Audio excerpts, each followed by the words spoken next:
like to tell you a legendary story. A gentleman that probably you all know his name. A gentleman by the name of Howard Schultz, the CEO of Starbucks. With many of his partners, they made their way out to Eretz Yisrael to have a wonderful historical touring trip.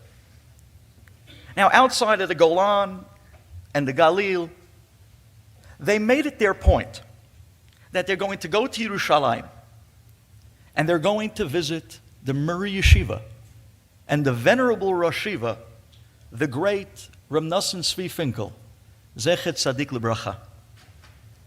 Could you imagine what type of a meeting that would be? On one side of the table, Howard Schultz, and on the other side of the table, the great Reb Nosson Tzvi Finkel. Howard Schultz walks into the Rosh Yeshiva.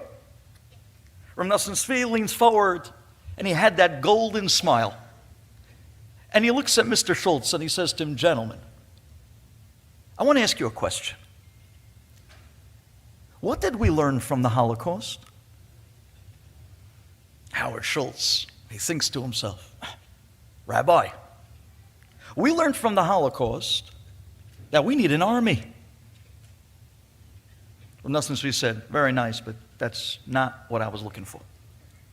Another one of the partners said, "Rabbi, you know what we learned from the Holocaust? We learned that we need to fight back. We learned that we need government. We learned that we need strength." Reb Nosson Tzvi said, "I hear, but that's not what I was looking for." And it's after answer, till finally they looked and they said, "Rabbi, tell us, what did we learn from the Holocaust?" Said Reb Nosson Tzvi, looking them dead in the eye, "We learned from the Holocaust that 5 Jews can sleep together on one plank of wood and be covered by one blanket." And boy, was he right. So many don't know, but when those cattle cars pulled up to Auschwitz, it was every 5th Jew that was handed a blanket, and the 4 Jews before him was not. And then once they finally got inside to the Gehenna that was waiting for them, they were stripped down of everything of their world, exchanged with a striped pair of pajamas, with nothing left in the world. Here, gripping to a blanket in the freezing nights of Europe, this one Jew that was handed the blanket had to make one of the biggest decisions of his life. Does he share the blanket with the other 4 who didn't get one?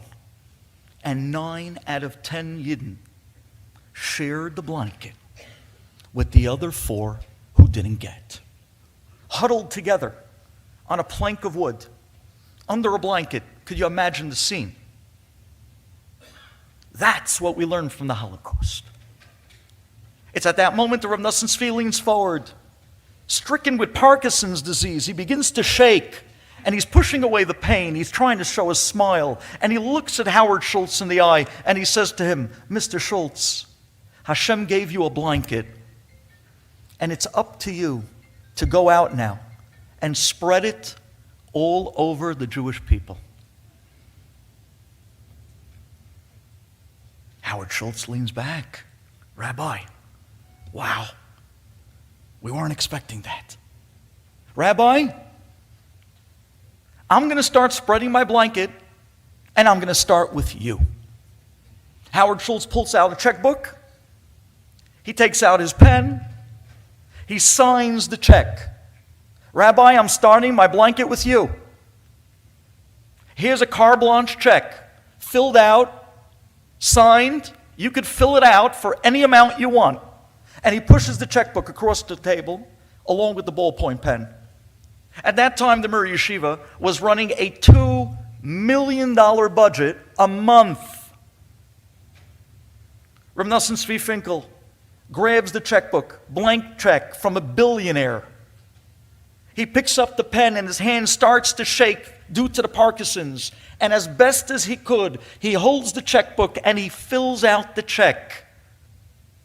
And he looks at Schultz and says, "For whatever I want?" He says, "Yes, Rabbi." He fills out the check for $1,200. And with all the strength that he had left, he mustered up that last ounce of strength, and he grabs the check, and he rips it out, and he leans forward, and he hands it to Howard Schultz, and he says, Howard, take this check. Go across the street.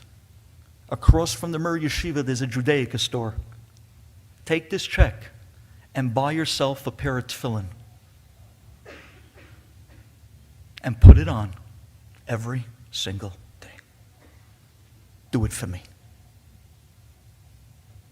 You see, ladies and gentlemen, when we would have handed a blank check from some billionaire, you know what we'd be thinking? We'd be thinking, how much can I take from this guy? When a Gadol was handed a blank check from a billionaire, you know what he was thinking? How much can I give to this guy? What can I give you? Because that is Gadlut. Gadlut is, how much can I give you? How much can I give you? And like the previous speaker eloquently mentioned, take a look that this is the hallmark of the leaders in the Gedolim of Klal Yisrael. They're not takers. They're selfless life givers. And they give their blood, sweat, and tears day in, day out for Klal Yisrael. And that's the Gadlut of Gedolim.